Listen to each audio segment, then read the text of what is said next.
But he's gonna be on this phone. We did a simple stage 1 kit, turbo, tune on link ECU. And yeah, it's gonna be his practice car. He has two e36s. His Proam car is a V8 supercharged. Yeah, supercharged. It's his first turbo car. He hasn't driven a turbo car. I've never driven. So right now is my first like actual turbo. He went on a quick drive test drive. anything. Yeah, he just went on a quick test drive. Obviously, you see a smile. He's extremely It's happy. insane. Sam, the genius. This guy made all this thing possible. Look at that guy over there. Woo! So, so what do we do to this thing? Watch Ron come back, be like, build me a turbo for the pro car. Pro car build. Here we go. This can turn into. It's got an FD cage in it. It's got everything. Everything's legal. Yeah, we just build a motor for it. All we got to do is just point the exhaust out the back, not out the hood. It'll pass tech. We're good to go. Yep. And hey, I'm pretty amazed. This guy made it, so we're running it right now, and it runs. What was the coolant temp after like a bunch of pulls? Oh, bro. 160. Yeah, we're like 160. I've never seen it that cold ever. We struggle because the cars run cold all the time. I mean, it's a thank God knock on something. Yes. You know, we don't want it to run hot, but yeah. So that and so yeah, this weekend we're driving. Yeah, we have 24 hours to make this thing a full drift car, so it's got some got some work ahead of it. Is it for a sure? drifting event Saturday or Sunday? Saturday, we're Jimmy Up, Horse Thief at Willow Springs. Oh, Willow Springs. Willow Springs, Horse Thief. The up and down mountain road. Oh, okay, track. not the balcony. Not the balcony, the mountain road, Horse Thief. So it should be a lot of fun. I went off to the dirt, my e36 over there. Yes, yeah, you found the beach. Yeah. You found the beach. Yeah, the beach. That is awesome, awesome. So yeah, they built a full turbo kit for it, all of it. We're running all HPS hoses, Spall fans, and Motul oil in it, of course. And maybe that's why it stays so cool, because you guys only run Motul. That's probably why. And then hood dump exhaust, which our buddy Mark Chance built at Driftflix. And yeah, we're kind of gonna move some stuff around, but I think it's ready to go. It's ready to send. We had a little turbo problem, but they got it dialed in and figured out. Yeah, we were able to pick up a turbo today. Hopefully everything is closed, but we're able, thank to our friend, to give us one real quick. Yeah, you guys made it happen for sure. So super last minute. Dude, I was begging the guy. I literally found him inside the warehouse. I pulled him out of the warehouse. You're like, dude, come on, man, we gotta get it done. I told Sam 90% chance it's not gonna happen, and I got 10% chance. Where did I get that guy from? That's good. Yeah, well, dude, we figured it out and they got it. Like they made it happen. He called me. He was like, "Hey, man, you guys probably aren't gonna make the event." I was like, "Why?" He's like, the turbo kind of came apart and dumped oil all over the back of it, so that's not a good scenario." Dude, we wiped the car down. I see because it's clean on one side. There's like dust on this side and it's like clean on one side only. So I can imagine it blowing the turbo off of it. Watch it this weekend. Thank you. Yes, we got plenty more. Oh, no. No, what's up? So anyway, yeah, 412 Motorsports, they did all the build on it. It's going to be pretty rowdy. First time driving a turbo car. I don't know. We will let you know in like 24 hours how this thing rips. But I saw him rip it around. I was pretty impressed. So now I get to drive the own car. Here we go. Hey, so I want to give you guys an update. Here's the new practice car from Garagistic. Woo! I'm still putting the side skirts and all that on. Don't worry about that. We have much bigger things we need to worry about for tonight. So it's pretty late. It's like 11 o'clock at night. We just got the car back from 412 Motorsports, as you guys saw earlier. And he did a crazy killer job on the turbo setup. Check this out. So super cool. All fresh HPS hoses. They took care of us. Did everything, man. Look at the turbo setup. Everything looks awesome. So we're gonna be going over all that. It's actually just a 2.8 liter with their setup on it. So built the turbo kit and it kills it. So what we have in plan for today is, right now, tonight, I need to put motor mounts on it. So motor mounts, trans mounts, the new shifter assembly from Garagistic, all the poly bushings in the rear, all the poly bushings in the front, Wisefab front, everything, Wisefab rear, everything. Reinforce the chassis because now we're making, I think 12 pounds of boost. He said we're making like 500 horsepower, so the thing's crazy. I think maybe 13 pounds of boost, something like that. But anyways, it's around 512 horsepower. So it's gonna be super rowdy, super fun. We have to make the car be able to hold the power. So M3 rear end's going in on it, and everything's getting replaced, and we're all doing it tonight because we have 24 hours to get this thing back together, ready to go and see everyone out there at the very first event after the COVID stuff. Is Jimmy Up. So they're throwing an event and we're honored to be part of it, and we're gonna be out there rocking and rolling. So we gotta get this thing together. Just got it up in the air and we're gonna be taking everything off of it. So it's gonna be a very long night. So just stay with us.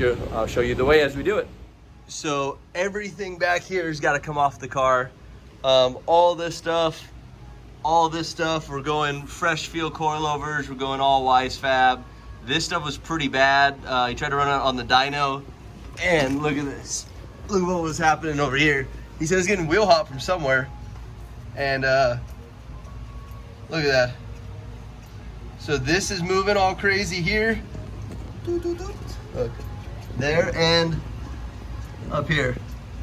So there's definitely some damage going on, but we're gonna replace everything and yeah, figure out what those cables are hanging down from the front. But I think we're gonna do the rear first, because the rear seems to be the most overwhelming. We gotta drop the fuel tank.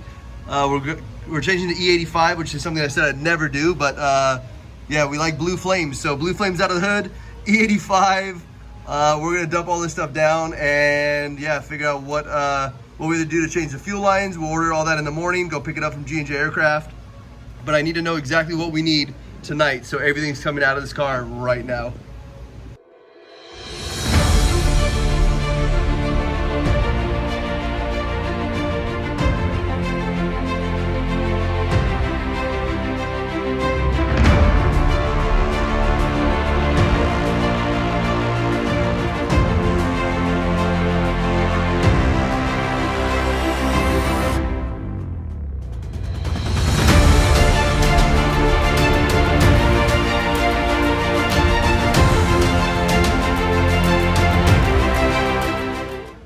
So we have the rear end out.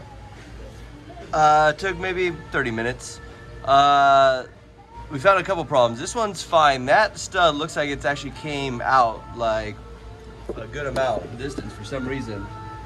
So that's kind of weird. Haven't messed with it. Also, we found out this axle is not very good. We think it's actually broken. So that thing's messed up, this thing's messed up. There's a lot that needs to be replaced on this. I bet you this bushing up here is probably a little wonky too. Not too bad actually.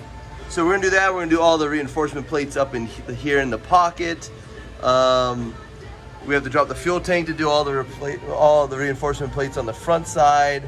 So we have a lot of work ahead of us, but that's where we're at for right now. So we're gonna get all this stuff out. We're gonna fire all these bushings out of this thing and start putting the new one back together and getting it ready to go back up. So yeah, give me a second. I'm just gonna move all this stuff out of the way.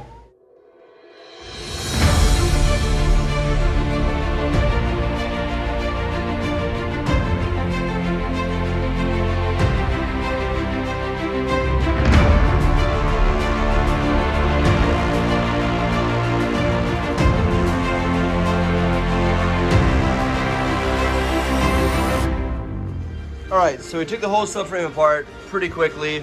Just shoot all basically how I did it. So axle bolts, diff bolts, that comes out. The 8's up top, 8's there, and the 13's on there, and then the whole thing just comes right apart. So what we noticed right away is that these bushings are completely destroyed and burned out. So that's definitely some problems. And then we look at this side over here, and this one, look at this. I mean, look, I don't think that's any good anymore. That's supposed to be solid. So this thing needed a lot of love, obviously. So good thing we're giving it love before we kill it with a ton of power. And look at this boot. That's probably not a very good axle. So that's good. We got all this stuff. I'm probably just going to save those guys, the studs, because those are still awesome. And they're motorsports hardware, so they're good. I know they're good because I put them on. But other than that, all this stuff is going out, and I'm going to burn these bushings out outside though, which you might not see because it's going to be dark, but I'm going to burn the bushings out, clean it all up, press the new bushings in. I'll show you what it looks like. I'm going to paint it all too, so give me a second on all that. All right, so we got the subframe back in here after painting it. We just rattle canned it for time purposes. It's nice to powder coat it. But this, we are running this kit, so e36 polyurethane rear sub bushings. These are 95s. And they're blue in color, so this is the track setup. And they're awesome because they actually tell you where they go on the inside. So this is a lower front. The next one could be, I don't know, whatever this one is. This is, I think, top front. So we're gonna put these guys in. They should go in pretty easy. I I've never installed these, but they seem to be pretty simple and self-explanatory. Also, if you look at something that Garagistic does, they notch them right here with this weird little lip on them. And what that lip does is that lip actually concaves and falls into this pocket. So a lot of other companies don't think about this lip being a different level than this. That's why you get bushings that are offset or damage them.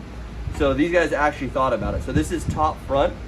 So this one goes right here, and you make sure that this lines up when you go to do it, that this guy lines up with this on both sides so that it'll sit as flush as possible, and you should be able to just, look at that, push it right in. It sits perfectly flat every time, and then you know exactly where it needs to go.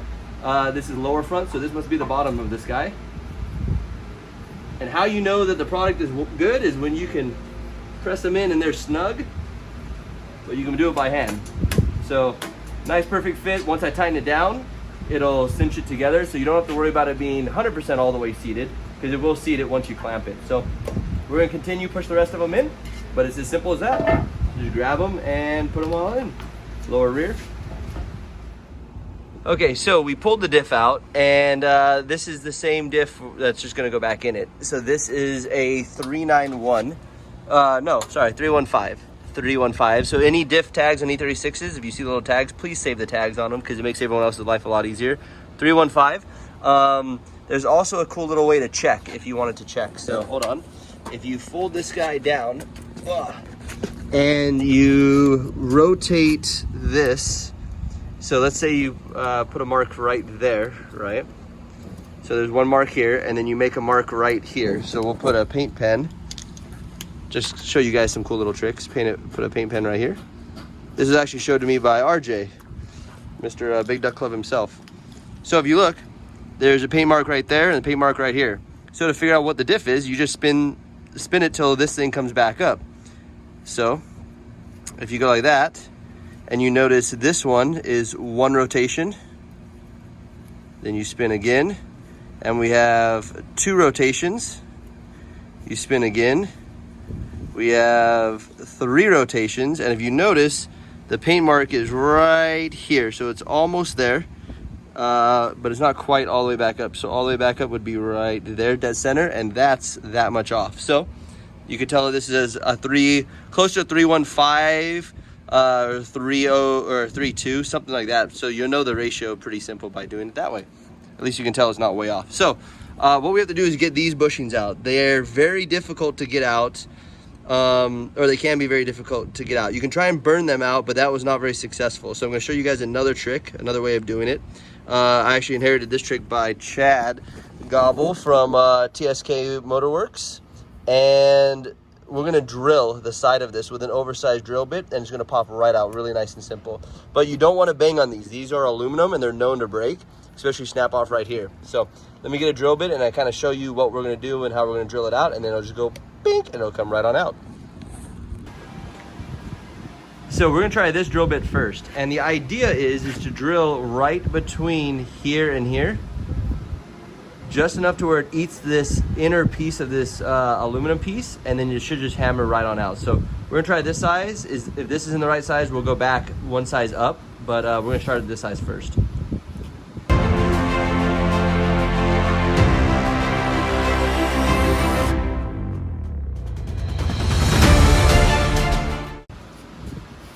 So it looks like this is the right size, and then you just kind of tap it lightly. If it's hard, don't make it come out. So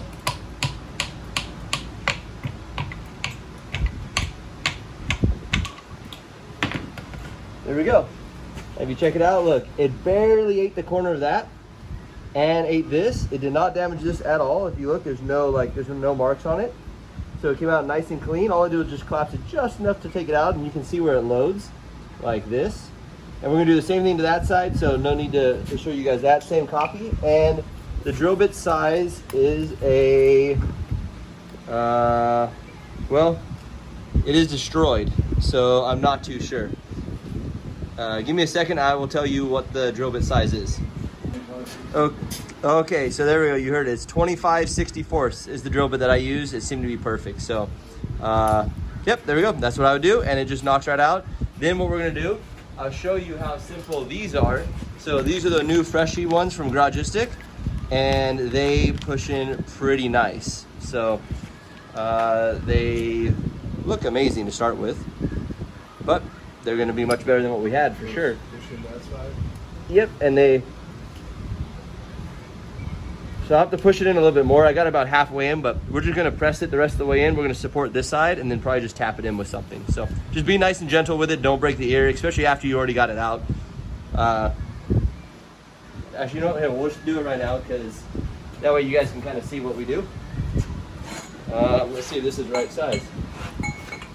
Almost the right size. So load this side.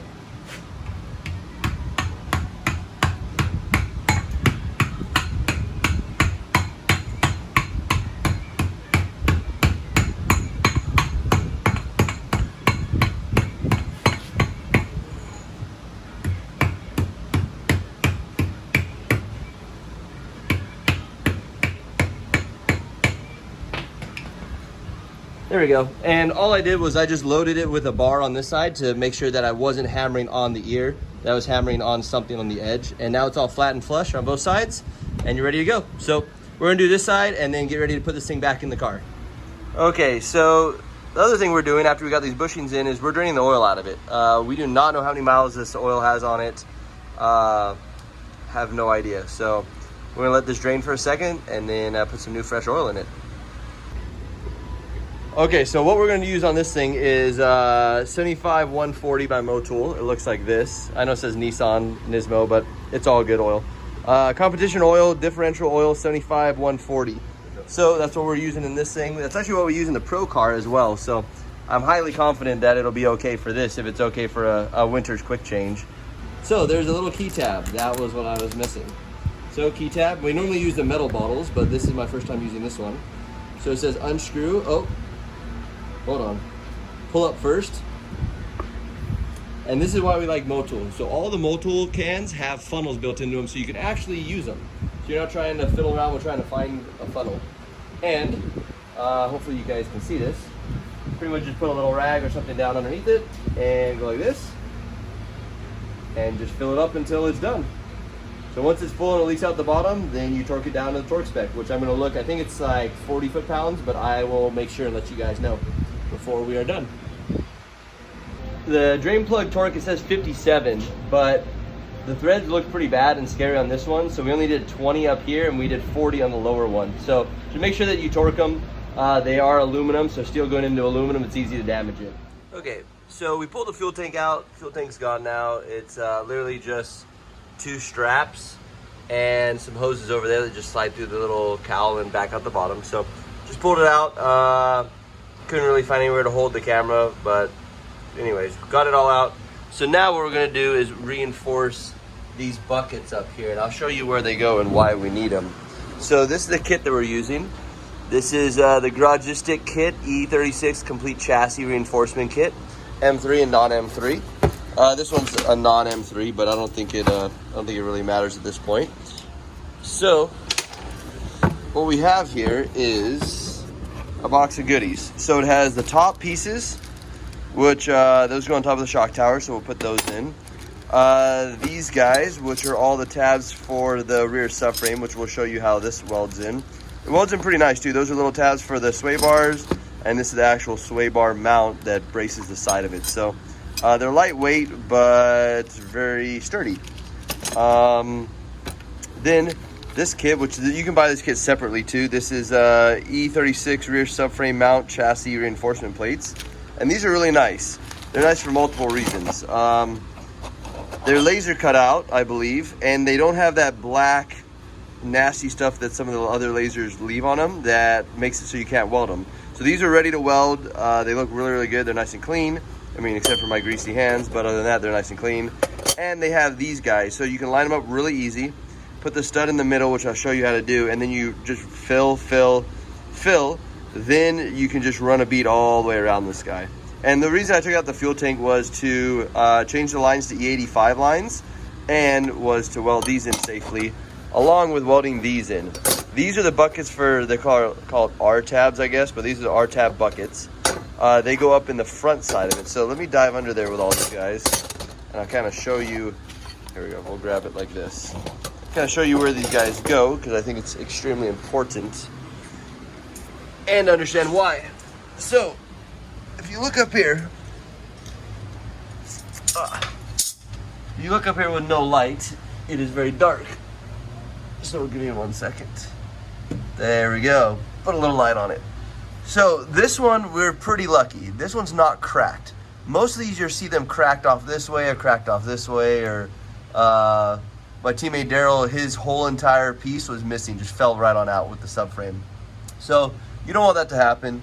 So they made these plates that go up in here one of two ways. I'm gonna assume they go like that, because that's how it looks. This might have to be moved over a little bit, but basically it'll look like that, unless there's two separate ones, or are they identically the same?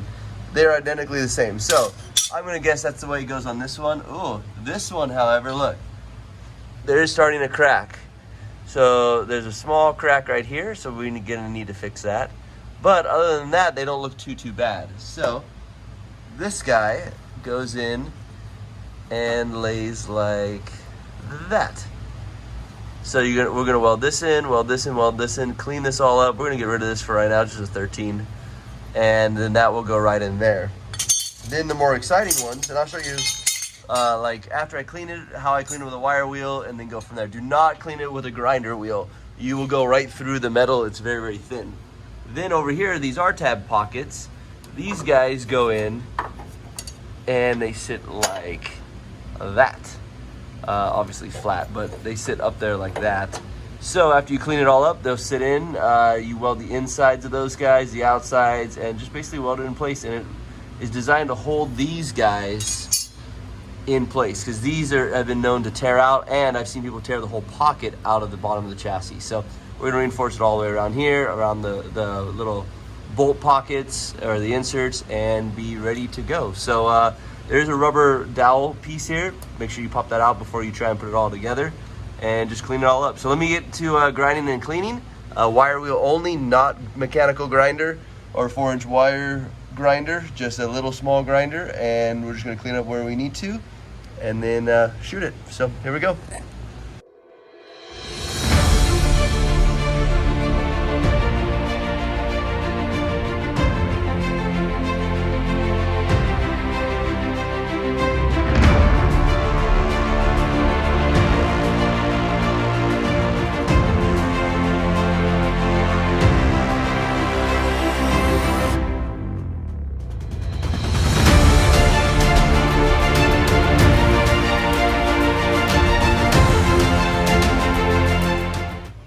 Okay, so that one is pretty good. We're gonna do a little touch up here on the side, but this one's all ready to go. This one's all ready to go.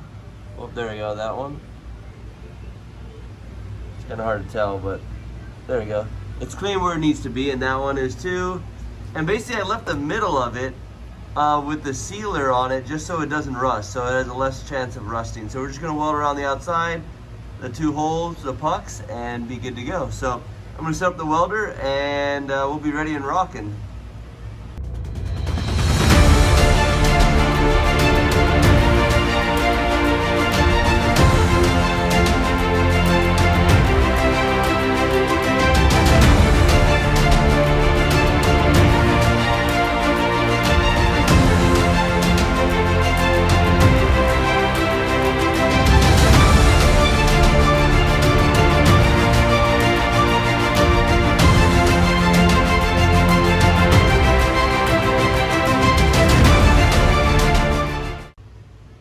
Alright, so there we go. So we got this one all welded in. Little contamination on it, but not bad. This one's a little bit better. But yeah, so that's pretty much what they look like all welded in. Sorry I can't zoom out anymore, but that's kind of as close as I am. And yeah, it ended up turning out pretty good. We're gonna paint them and get them ready to go, and yeah, start putting everything back together pretty much. But yeah, that's what they look like. And these dots are super nice. Very easy to indicate where they're at and send it from there.